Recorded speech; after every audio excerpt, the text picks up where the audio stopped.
వేడివేడిగా టీ తాగితే ఏం జరుగుతుందో ఇప్పుడు చూద్దాం. చాలా మంది రోజుకు చాలా సార్లు టీ తాగుతూ ఉంటారు.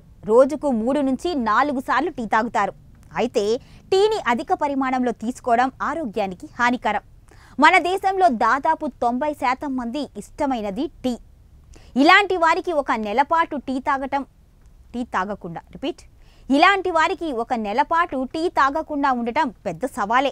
కానీ టీ తాగాలి అనే కోరికను అరికట్టడం వలన వారి ఆరోగ్యానికి లెక్కలేనన్ని ప్రయోజనాలు లభిస్తాయి. 1 మంత్ మీరు టీ తాగకుండా ఉంటే మీ దంతాలు ఆరోగ్యంగా ఉంటాయి. అలాగే మీ చర్మం ఎప్పుడూ కూడా ఒక బ్రైట్నెస్ని కలిగి ఉంటుంది.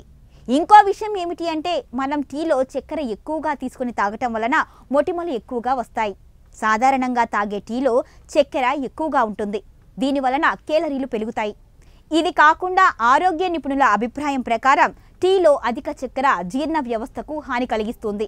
టీ తాగటం మానేయటం వలన డీహైడ్రేషన్ సంబంధిత సమస్యలు తగ్గించవచ్చు. అంతేకాకుండా టీ తాగటం వలన మన కళ్లకు హాని కలిగించే ఫ్రీ రాడికల్స్ తగ్గుతాయి. దీని వలన జీర్ణ సమస్యలు, కొన్ని రకాల క్యాన్సర్లు రాకుండా ఉంటాయి. మీరు టీ తాగకుండా ఉండటం వలన గుండెల్లో మంట, అజీర్ణం, తల తిరగడం ఇలాంటి సమస్యల నుంచి దూరంగా ఉండవచ్చు. ఇంకో విషయం ఏమిటంటే మీ రక్తపోటు సాధారణ స్థితిలో ఉంటుంది.